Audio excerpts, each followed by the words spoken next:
Mas, porra, Brasília, meu irmão, ela mexe com o poder. O poder. Às vezes o poder é mais...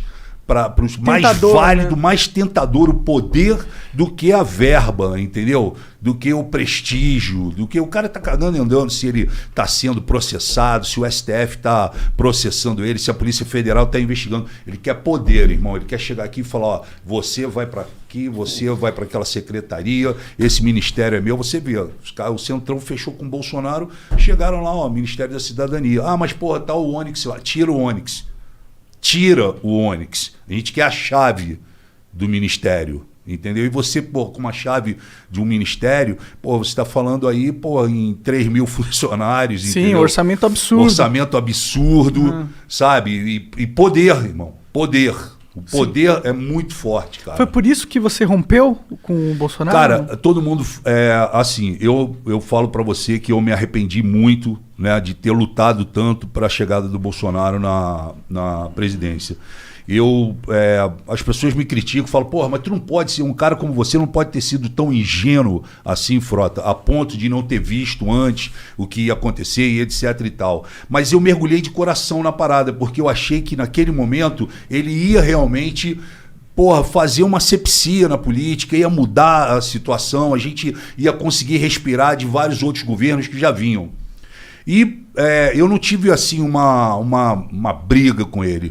Eu, na verdade, o Bolsonaro, quando ele assumiu a presidência, logo em dezembro, né, que era dezembro de 2018, a gente começava em janeiro, em dezembro de 2018 eu comecei a entender e a ver várias coisas que não eram o que vinham acontecendo durante a campanha. Ele virou uma outra pessoa, colocaram um cinturão, blindaram o cara e apareceu pessoas que eu nunca tinha visto no decorrer da parada, né, da campanha. Sabe quem são essas pessoas? Vários. Apareceu um monte de militar, apareceu um monte de cara de terno, apareceu gente de tudo que foi lado e blindaram o Bolsonaro. E a cena marcante, onde eu comecei a ficar, sabe, assim, pensando, foi quando eu estava no Banco do Brasil, onde foi a transição do governo Temer para o governo Bolsonaro. E aí, lá para as 2 horas da tarde, abriu a porta do corredor, entrou vários militares e o Bolsonaro no meio, um monte de cara de terno. E o Bebiano, que morreu de infarto. O Bebiano, as pessoas podem criticar, falar o que quiser, mas o Bebiano, meu irmão, ele ficou 26 horas da vida dele por dia, durante 5 anos, do lado do Bolsonaro. Se tem alguém que ajudou o Bolsonaro, empurrou o Bolsonaro, tirou vários BOs da frente a nível jurídico e o caramba, segurou a parada, foi o Bebiano. E o Bebiano morreu, muita gente acha estranha essa morte dele, né? A gente conversou com o André Marinho, ele mostrou um vídeo aqui no Flow do Bebiano. Um cara forte pra caralho, grande, entendeu? E aí, pô, eu encontro o Bebiano e aquelas pessoas todas que foram entrando por umas salas. Era um corredor enorme, todo mundo entrou e ficou o Bebiano parado no corredor.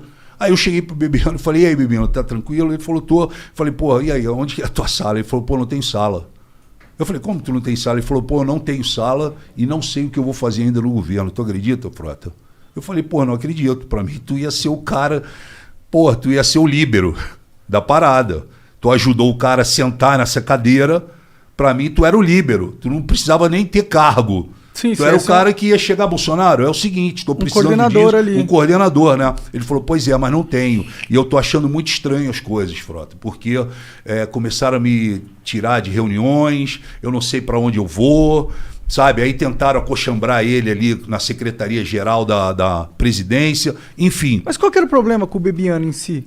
Eu não sei qual foi o problema com o Bebiano. Entendi. Só o que eu senti foi o seguinte, irmão. Se você corre junto uma temporada e você ganha, porra, você tem que comemorar junto. Com você certeza. não pode largar um cara como o Bebiano sem sala. Isso para mim foi muito marcante. E acendeu uma luz. E fora outras coisas que eu vim vendo. Mas aí quando chegou em janeiro, o Bolsonaro me chama e fala assim, ô Frota, o Temer, através do Onyx Lorenzoni, pediu a cota dele no nosso governo, que é justamente um ministério, uma secretaria. Como o Bolsonaro se vinga da classe artística, por causa daquele hashtag ele não, que a Daniela Mercury foi uma das que comandou aquilo, e vários outros artistas, e os artistas foram contra a eleição dele, o Bolsonaro se vinga da classe cultural. Então o que ele fez?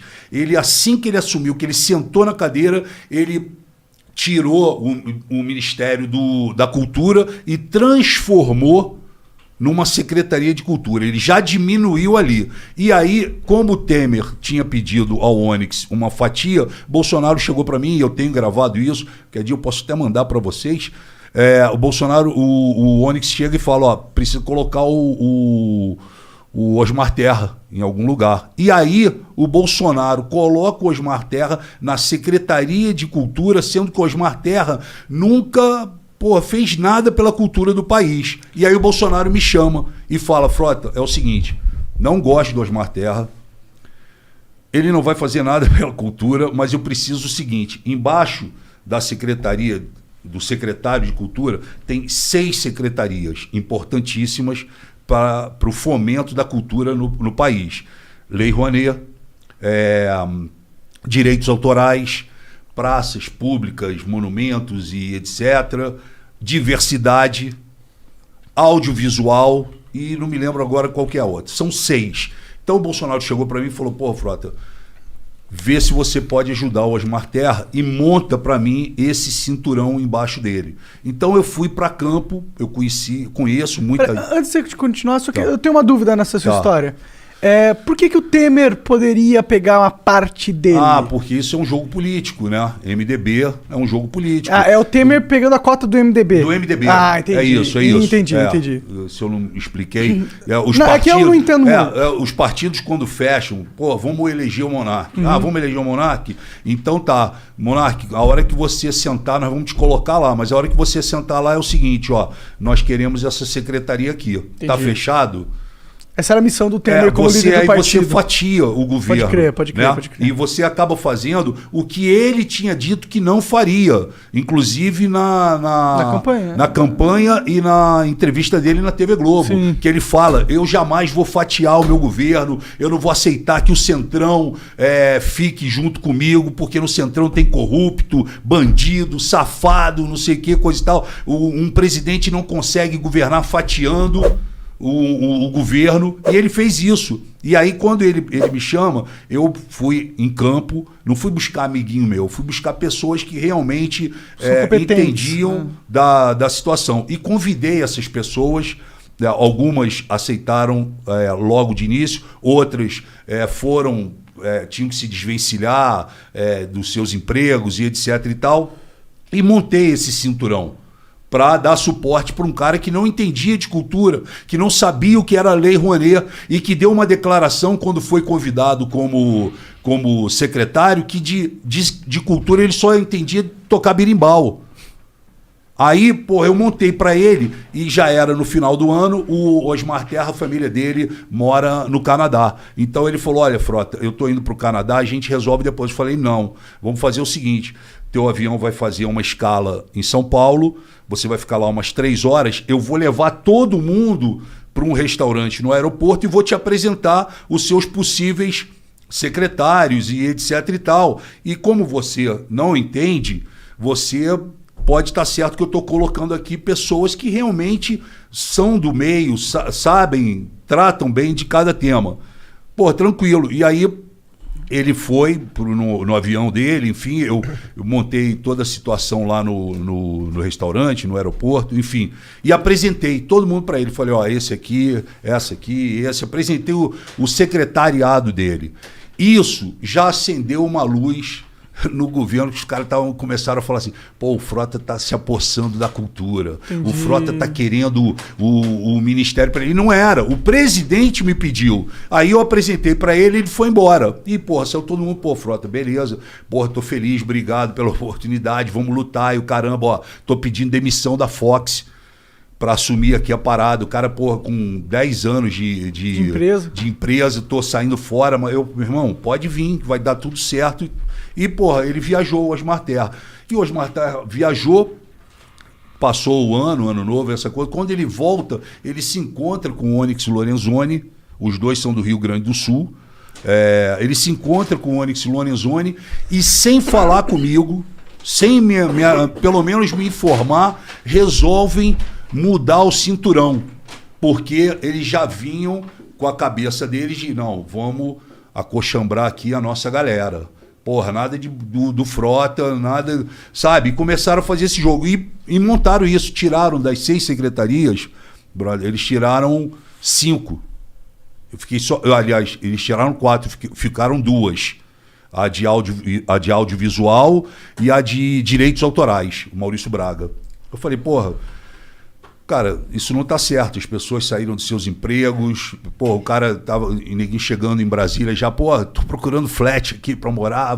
Porra, mas ninguém ainda me ligou pra fazer crachá, ninguém me ligou. Não, vai ligar, calma. E aí, de repente, eu vejo no jornal, fui informado pelos jornais, que, porra, tava montado uma outra pá, vamos chamar assim. Aí eu fiquei puto com isso, obviamente, fui direto no Bolsonaro pra falar com ele. Aí quando eu cheguei no Bolsonaro, o Bolsonaro virou pra mim e simplesmente falou, ó, não quero saber, irmão, isso daí é problema teu, porra, não vou arrumar confusão, Frota, pelo amor de Deus. Falei, caralho, como pelo amor de Deus? Você pediu pra eu montar uma parada, eu tirei as pessoas, botei as pessoas aqui e agora você me fala, pelo amor de Deus? Não, porra. E, cara, um monte de gente falando na cabeça dele, não, é amigo do Frota, vai dar problema, aquela porrada de coisa. Enfim, limou os caras, eu fiquei puto. Porra, a primeira oportunidade que eu tive, eu fui pro plenário, meu irmão, peguei o microfone e soquei forte o Onyx Lorenzoni. Chamei de safado, vagabundo, que não poderia ter feito isso, não sei o quê. E pá, fiz um discurso pesado. Nesse discurso pesado, os caras entenderam. Falou, ó, abriu aqui uma fissura entre o Frota e o governo. Como é que o cara vai e fala do ministro, que é o secretário do Bolsonaro, e ele, porra, senta o pau. Aí sentei a porrada. E nesse meio tempo que eu tô fazendo isso, na mesma semana quase, explode o caso do Queiroz. Que aí, porra, o Paulo Pimenta do PT faz um discurso muito forte e aponta pra gente que tava ali embaixo, aquela galera nova do PSL, que eu tava junto ali, eles apontam e falam, porra, eu quero saber de vocês que subiram, que se elegeram falando de que iam combater a corrupção, que não sei mais o que, eu quero saber quem é de vocês que vai subir aqui e pedir a prisão do Queiroz. Aí eu pulei e falei, eu quero a prisão do Queiroz. Falei no microfone, ele de um lado e eu do outro. Eu quero a prisão do Queiroz. Quero saber se você quer que o Lula continue preso. Porque eu quero a prisão do Queiroz. Porra, aí, meu irmão, o telefone tocou, Bolsonaro, você tá maluco? Você quer fuder meu filho? E porra, como é que tu pede a prisão do Queiroz, caralho? Não sei mais o que, pagando pra mim, em geral. E passou uns 15 minutos, veio o Flávio Bolsonaro. Flávio Bolsonaro chegou no plenário e falou assim pra mim, porra, papai tá puto contigo, Frota. Como é que tu fala isso, porra? Pede a prisão do quê? Porra, cala tua boca, cara. Porra, tu não precisa fazer isso, caralho. Pá, pá, pá, pá, pá. No dia seguinte tinha um café da manhã. Eu fui no café da manhã, o Bolsonaro deu de cara comigo, chegou pra mim.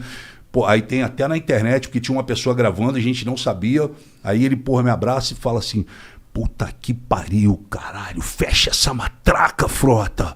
Você tá maluco? Como é que tu me fala uma merda daquela? Aí ele mandou essa e depois o Bolsonaro ele é cheio disso. Ele dá uma chicotada, depois ele quer aliviar. Aí ele fez a gracinha e a gracinha ficou pior do que a parada que ele falou assim, porra, não sei o que, como é que tu fala essa merda? Porra, Frota, eu quero continuar transando contigo. Mandou assim no meu ouvido. E porra, e saiu. E a porra, tinha uma mulher gravando. Tinha uma mulher gravando, a mulher, porra, pegou, editou essa parada e aí, porra, aparece no dia seguinte um vídeo do Bolsonaro no meu. Porra, Frota, quero transar contigo. Entendeu? E aí aconteceu essa parada. Aí, cara, eu vi que, porra, não tinha mais, né, clima, né? O PSL rachou logo de início, porque o PSL foi um. Eu vim no meio do PSL e não tiro também a minha participação nesses troços, mas o PSL entrou um monte de cara novato, achando que ia resolver a política do país. E, meu irmão, a gente fez uma asepsia lá dentro, mas foram 52% de gente nova que entrou e etc e tal. Mas os que ficaram era só black belt. era só faixa preta. Não tinha nenhum que, porra, tu falava que era bobinho. Não, só tinha ninguém com 5, 6 mandatos, sabe? 4 mandatos. Os caras casca grossa que ficaram. Aí os caras viram aquele monte de cara chegando, achando que, porra, ia pintar Brasília, ia mudar. Os caras começaram a bater, né? E o PSL, ele foi se fragmentando, ele foi rachando, começou um jogo de briga, de ciúme, de crítica um pro outro, o caralho, era tudo que os caras queriam do outro lado. Os caras deixam os caras se pegarem, entendeu? E vaidade, e não sei o quê, não porque eu ganhei tanto, porque eu isso, porque aquilo, que o negócio foi rachando, eu fui cada vez fazendo mais oposição, porque eu falei, eu agora não posso fugir desse meu discurso. E é um discurso verdadeiro. Eu não mudei. Quem mudou foram eles. E aí eu continuei nessa linha. Aí, pô, chegou uma hora que o Bolsonaro chamou o Bivar e falou, ó, eu quero o Frota expulso do PSL. Ele não pode mais ficar no PSL, porque, porra, cada vez que ele sobe naquele plenário, ele dá uma porrada em mim, dá uma porrada no Ministério da Economia, fala, porra, eu quero tirar. E ainda assim, eu prossegui, eu fiz muita coisa ainda pró-governo, né? Não só ter votado com eles, mas eu fiz muita coisa, como fiz a coordenação da Previdência, fiz a coordenação da CPMI, da Fake News, sou titular ainda da Comissão Especial da Cultura, enfim, fiz muita coisa, só que o meu viés foi atacando, e eu fui entendendo também, sem querer me alongar aqui com cara, vocês. Fica à vontade, tá sendo interessantíssimo saber do... Como assim, cara, se alongar? Mete... Senta o dedo. Eu falei, cara, eu preciso me posicionar aqui dentro, e eu comecei a ser mais oposição do que a própria oposição. Né? A esquerda, naquele momento que nós chegamos em Brasília, em 2019, ela estava uma esquerda quadrada. Eles só falavam assim, quem matou Marielle? Quem matou Marielle? E o pau comendo do outro lado, e quem matou Marielle? Quem mandou matar Marielle? Quem matou Marielle? Porra! Não tinha uma oposição, tinha ali uma... Porra, era um grito de dor. Um grito de dor. E aí, pô, eu até fiz um Twitter uma vez e falei assim, porra, a esquerda precisa acordar. E aí, alguns medalhões da esquerda retuitaram e falaram, ó, foi preciso o Alexandre Frota falar para a esquerda acordar. Porque, porra, eles passaram boa etapa, né, do início da legislatura com, porra, quem matou Marielle, era tudo, porra, quem matou Marielle. Eu também quero saber quem matou, quem mandou matar, mas eles ficaram quadrados nisso. E aí eu fui partindo cada vez mais para a oposição, cada vez mais votando menos com o governo, né? E aí minha trajetória, o Frota em determinado momento, porque como eu cresci no bolsonarismo, eu vim com aquela cabeça ideológica, radical, né? Ao longo desses anos eu amadureci muito e entendi que lá dentro você tem que se conformar. Não, é o parlamento, cara. Você tem que abrir diálogo com as diferenças. Você não precisa gostar de mim, mas a gente tá sentado aqui trocando ideia, entendeu? E a gente precisa poder debater as paradas que são importantes. Porque, pô, uma hora eu vou precisar de você, uma hora você vai precisar de mim para votar alguma coisa que é do seu interesse, entendeu? Então, eu fui amadurecendo, fui entendendo. Eu fui o primeiro deputado da direita, né? Que hoje eu nem sou mais de direita, eu sou acho que centro-esquerda, mas eu fui o primeiro deputado da direita a procurar a esquerda e abrir diálogo com eles. E aí cada vez foi ficando mais difícil, aí, porra, o bolsonarismo, eu tinha, para vocês terem uma ideia, eu tinha 1,5 milhão de seguidores no Facebook, tinha quase 500 mil já no Twitter, Instagram eu não mexo, mas essas duas ferramentas eu excluí, porque a partir do momento que o Bolsonaro falou, não, o Frota tem que sair do PSL, os caras me elegeram alguns meses como traidor. O Frota foi oportunista, ele usou o Bolsonaro e se elegeu, e assim que se elegeu foi uma espécie de cavalo de Troia, entendeu? O Frota entrou e apunhalou o Bolsonaro, e não foi isso, quem me apunhalou foi ele. Ele é que mudou as histórias comigo. O meu papo sempre foi reto com ele, né? E aí, porra, eu fiquei de traidor, os bolsonaristas desceram a porrada em mim, desceram, me apedrejaram, tipo, virtualmente e medievalmente, entendeu? Foi um negócio medieval. É meio como eles fazem isso, é o que eles fazem, né? E aí foi porrada, xingando minha esposa, minha família, minha filha, o meu filho, o pau comeu, geral. Aí eu tomei a decisão, falei, eu vou sair das redes sociais. Aí saí. Falei, caralho, vou mandar 500 mil embora. Mandei. Desativei a conta e desativei o Facebook. Porque, qualquer coisa que eu postasse ali, não adiantava. Era porrada o tempo todo. E aí eu entendi isso, falei, eu preciso me afastar. Né? Aí começou aqueles confrontos de rua também. Você passa na rua, os caras, traidor do Bolsonaro, caramba. E aí eu falei, mas eu vou mudar essa história. E vou partir para cima. Eu não sou um cara de ficar apanhando quieto. Eu vou partir para cima. E aí fui partindo para cima. Também fui trabalhando bastante e honestamente. Né? E aí eu consegui superar esse tsunami que foi, né, essa minha briga, porque essa minha saída lá do bolsonarismo. Porque do PSL tudo bem. O problema é você sair do bolsonarismo. Porque você é o cara, vamos falar, pode ter várias críticas, mas a Carla Zambelli, meu irmão, ela 15 dias antes, ela convidou o Sérgio Moro para ser padrinho de casamento dela. Quando o Moro abriu com o Bolsonaro, que ele sentou e fez a coletiva, ela foi a primeira a chamar ele de traidor. Sendo que 15 dias antes, ela tinha colocado o cara como padrinho de casamento, deu um microfone para ele, ele fez uma declaração para ela. Naquele momento, ele era o Sérgio Moro, né? Era o cara que combateu a corrupção. Foi por isso que ela chamou ele para ser padrinho. Por isso que ela chamou ele para ser padrinho. Ele foi lá, fez uma puta de uma declaração para ela, e quando chegou 15 dias depois, 20 dias depois, que ele rompeu com o Bolsonaro, ele rompeu porque o Moro viu. Ele pode ter errado com Lula, pode ter tudo, mas ali, como ministro da Justiça, ele viu o momento em que o Bolsonaro, e tem gravado naquela reunião dele, Bolsonaro vira e fala, quem manda nessa merda sou eu tô pedindo para fazer, se não fizer, tira quem não fez, ou então tira o ministro, e olha pro lado. E o Moro aqui. Tipo assim, se você não fizer, eu tiro. Ele só não falou nessas palavras. E o Moro estava incomodado, porque o Moro, muda o diretor da Polícia Federal. O Moro não. O diretor da Polícia Federal eu escolhi. Não, você tem que mudar. O cara tá enchendo o saco do meu filho no Rio de Janeiro. Muda o diretor do Rio, muda a COAF. E o Moro viu que não tinha como. Ele que tinha...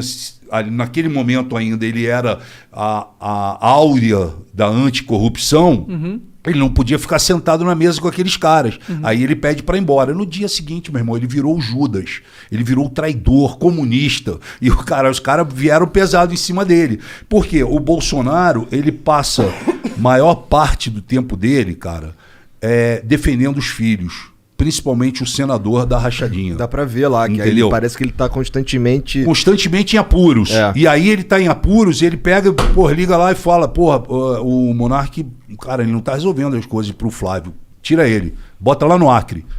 É assim que ele faz, é assim que ele atua. De uma maneira autoritária. Então ele mexeu no COAF, porque o COAF é quem pode entregar o que um deputado faz por debaixo dos panos. E o COAF chegou. Ele...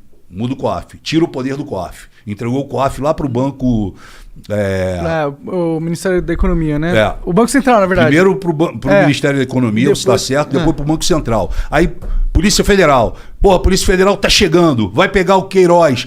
A Polícia Federal intimou o filho, o Flávio... Tira o diretor da Polícia Federal. Muda o cara do Rio de Janeiro. Quem é o cara do Rio de Janeiro? O fulano. Muda. Então ele foi fazendo isso, e isso ele faz o tempo todo, porque todo dia surge uma merda que eles fizeram e que eles ocultaram da gente, ocultaram do país e ocultaram daqueles que ajudaram ele a chegar no poder. Então é meio que ele bota a mão aqui para estancar essa água, vaza daqui. Aí ele bota aqui. Então ele fica assim.